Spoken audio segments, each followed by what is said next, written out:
I've just checked on the internet to see if you actually need a working fuel gauge on a car for it to pass the MOT. And from where I can see, you don't. I looked first. The first thing I found was sort of what they called, the general public chat. I forget what they called. But some of them were saying you don't, but some were saying you don't need reversing lights and stuff like that. Well, I checked the only genuine source I know, the EHM.gov website. It was very difficult to find. I found the rules and advisories rules for the MOT.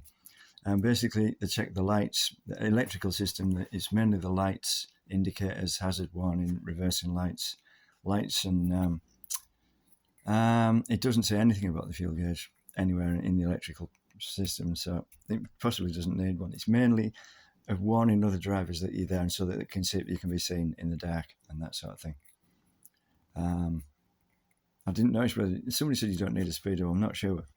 I wouldn't try it. I wouldn't advise not to, because how do you know how fast you're going? You really need to know that for speed limits and that, surely.